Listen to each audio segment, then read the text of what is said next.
What is going on, guys? Welcome back to another video. So if you follow the NHL on any social media platforms, you probably know that they have been rolling out their quarter century team for the NHL, voted by their followers / fans. And it's pretty bad. I'm not a fan of it. So we are going to be first reacting to that and then building my own team, my own 21st century team, quarter century. But it's actually going to be a proper team. That was 25 players. There's only 2 defensemen on theirs. Mine's going to be fully 12 forwards, 6 defensemen, 2 goaltenders. So yeah, up first, let's look at their team. And you look at it, my head coach, Patrick Waugh, no offense to him, he has no business being on this considering he only played like 180 games in the 21st century. He was great in 2001 in the regular season. He was like the Vezina runner-up and won the Conn Smythe, I think, that year, or definitely won the Stanley Cup. He does not really deserve it. Their 2 defensemen are Lindstrom and Chara, not to spoil my own, but those are my 2 guys. I would have some other guys, even if I was doing 25 players, for sure on this.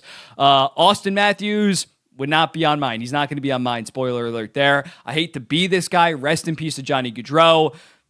Not on my team, would not crack my top 25. There's definitely some guys that are going to be on this. Nikita Kucherov, not on this. Not saying he's going to be on my list. Vasilevsky as well. How does Vasilevsky not make it over Patrick Waugh? That is nuts when looking at the quarter century, the 21st century.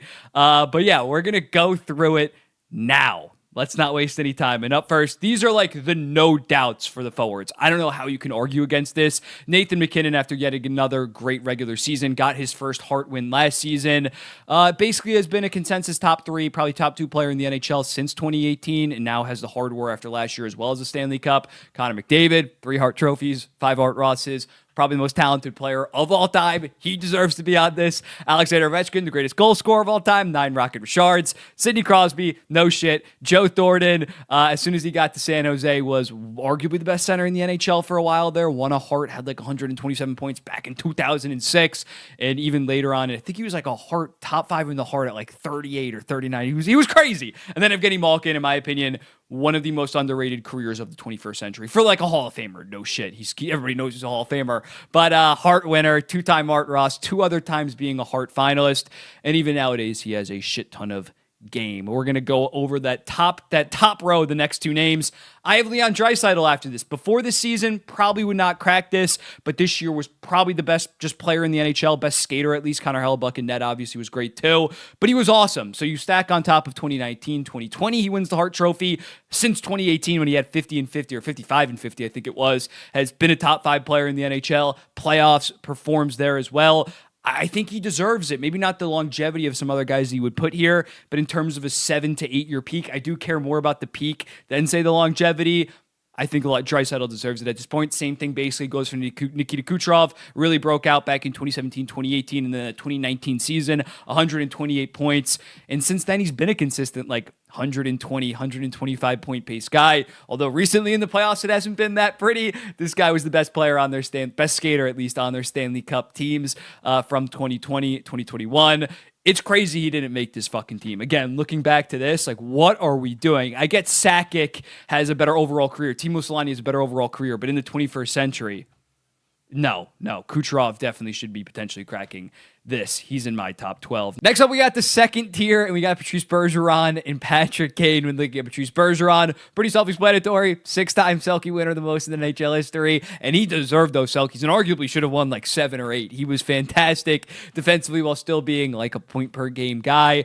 Stanley Cup champion in 2011, 2013, made the Stanley Cup final, 2019. So yeah, just an absolute two-way demon. And Patrick Kane, I get called the Patrick Kane hater. I don't have him top 30 like some people have. I have him still in my top 50 greatest of all time. Feel free to go watch that video that I made 8 months ago at this point on that. But yeah, when looking at him, already at 1,300 career points, has a Hart win, 3 Stanley Cups while being definitely the best offensive forward on those Chicago Blackhawks teams. He is definitely well deserving of being one of the top 12 forwards of the 21st century. And then final row, Jarome Iginla, 2-time Rocket Richard, was arguably, he was a top 3 player probably in the NHL in the early 2000s, definitely a top 3 forward alongside a guy like Joe Thornton.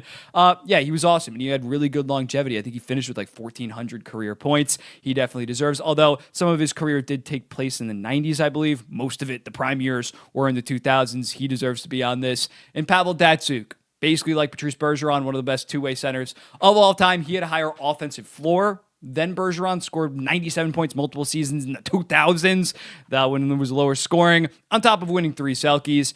He was an absolute menace in terms of like who I don't have from their team. Again, Stamkos almost made it. I think Stamkos is still the Tampa Bay Lightning's greatest player of all time. Mind you, again, this is not in any order. I'm not saying the 4 at the top or the top 4. Like Kucherov's probably the last forward in this. I'm not going to lie. But yeah, Stamkos I still think is the Tampa Bay Lightning's GOAT just because he was there longer. He was the captain. He has the franchise records.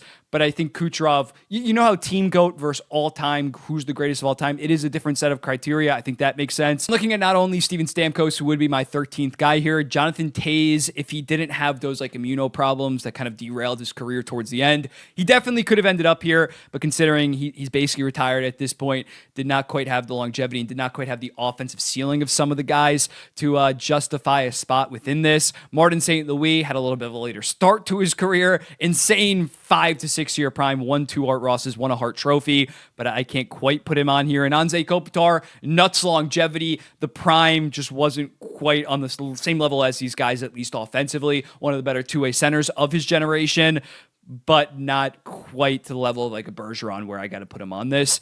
But here's the forwards. Next up, we're going to move on to the defensemen, the 3 guys that I think are pretty consensus. Nick Lidstrom, no shit here, was the best defenseman, the best modern defenseman, I'd say, in the NHL history, arguably the best defenseman point blank period over Bobby Orr. He had a stretch where he won 6 Norris trophies out of 7 seasons, and even at 41 years old, he was still arguably the best defenseman in the NHL. Yes, some of his years were in the 90s, but no doubt makes this team. Zdeno Chara, one of the most physically imposing defensemen of all time, maybe not the most gaudy point totals, but even still, he was still putting up like 45, 50 points and was a demon defensively. And Erik Karlsson, you win 3 Norrises. Easily should have made this team, considering I don't know why they only had 2 defensemen. That was ridiculous. But for me, makes it, even in his down years in San Jose for a couple seasons, was still pretty damn good. And even on the Pittsburgh Penguins is still a good top paired defenseman. The other 3 I have blocked off.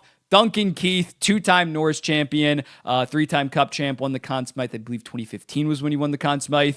And yeah, once Lindstrom retired, there was a serious argument that Duncan Keith was the best defenseman in the NHL. He maybe didn't have the longevity that you would have liked to see, but I think the team success as well as the 6 to 7 year peak definitely justifies it for Duncan Keith. Cale Makar might be the most controversial because not the longest career, obviously. He's 26 years old at this point, but he's about to win his 2nd Norris. Had one of the best defenseman playoff runs we've ever seen, point-blank period, when he had 8 goals, 21 assists, 29 points in 21 games. He was fantastic. And even in his seasons where he didn't win the Norris, he was probably the best defenseman those seasons, just got hurt. He would have won it in 2021 over Adam Fox if he didn't miss like 11 games. In 2023, arguably would have won it over Erik Karlsson. He shouldn't have been a finalist, but he played 60 games that season and had like 66 points. So I think he's justifiable there. I understand if you maybe have some guys we're going to go over. And then Victor Hedman. He had the 5 to 6 year stretch of being arguably the best defenseman in the NHL from like 2016 to 2021-ish. Was a Norris finalist for 6 straight years, I believe. He had high offensive ceiling of like 85 points while also being locked down defensively at his size, 6'6", could skate like the wind. Still an elite player. So yeah, Victor Hedman definitely deserves it here. In terms of the defenseman that you can maybe go with, I wouldn't hate throwing Roman Josi over Cale Makar. I think Roman Josi is an underrated guy just because he was on Nashville, and even on Nashville, he had 96-point seasons, won the Norris, 2-time other runner-up. Drew Doughty also won a Norris. I think he was a runner-up 2 times as well as having those Stanley Cups. If you threw him over Cale Makar, I wouldn't hate you, but I think the highs of Cale Makar are just so much higher than a Drew Doughty. And Chris Letang just could not stay healthy for most of it, and as a result was a Norris finalist once in his career. But if we were doing a top 10, he'd probably make it. And Pietrangelo and Ryan Suter, very consistently top 10 guys in their prime for like a 10 year stretch, but never really, Suter came close to a Norris, but never really were viewed as like a top 2, top 3 defenseman in the NHL. Then lastly, the goalie. You got Brodeur, obviously. Do I go with Lundqvist? Do I go with Price? Fleury? No. I go with Andrei Vasilevsky. This will probably piss some people off. With Andrei Vasilevsky, man, at this point, might have the best 3-year run of the 21st century from goaltender from 2020 to 2022. Has a Vezina, has been a finalist, I think 4 other times at this point this year. This year really put him over for a guy like Price, Lundqvist. That would be my number 3. That would be my number 4. But Vasilevsky, after having a bit of a down year last year, to come back and unless Hellebuck went God mode, which he did, he would have won the Vezina Trophy. He did have a Vezina caliber season. Was just awesome. And even although he plays on a very good team, I know those people are going to scream about, oh, Carey Price played on Montreal. They were so bad. Lundqvist didn't have much in New York. They're such a good team because Vasilevsky is such a good fucking goaltender. I don't like that narrative. You look at any underlying stat, and he was a consistent top 5 goaltender basically outside of last season. Like he has been, and he arguably could have won a second Vezina, should have won a second Vezina back in 2022 over a guy like Marc-Andre Fleury. So I love Price. I love Lundqvist. That would be my 4 and 5. Fleury would probably check in at number 5. I think Fleury's overrated. He was an above average to good goaltender in Pittsburgh. The underlying numbers prove that. He never really took over in terms of being a true Vezina, top 3 goalie in the NHL in his prime. He was very good in Vegas, though. He was a legit. He earned that. He did earn that Vezina to a degree back in 2021, and arguably prior years he was close. But I would not have Marc-Andre Fleury in here. I got Andrei Vasilevsky. So yeah, here's the full list. The forwards, the 12 guys I have there, the defensemen. In the goaltenders. I'm sure I'll get some recency bias for throwing Vasilevsky in there. Again, Price was amazing, but he had probably the best 3 to 4 year prime stretch. But outside of that, it was a little bit inconsistent. And then obviously the injuries. Lundqvist won that one Vezina, was consistent for 10 plus years. I just think Vasilevsky's impressive playoff track record slightly pushes him over. Also, Vasilevsky's already at 330 career wins. Price is only like 360. I know wins are a team stat, which is why I don't have Fleury. But I'm just saying, like, even if you want to go longevity, Vasilevsky has been this dude for 8-9 years at this point. It's absolutely awesome to watch. But let me know in the comments, what do you think about this? Who would you move up? Who would you move down? Who would you put on? Who would you take off? I'll be seeing you in the next one. Peace.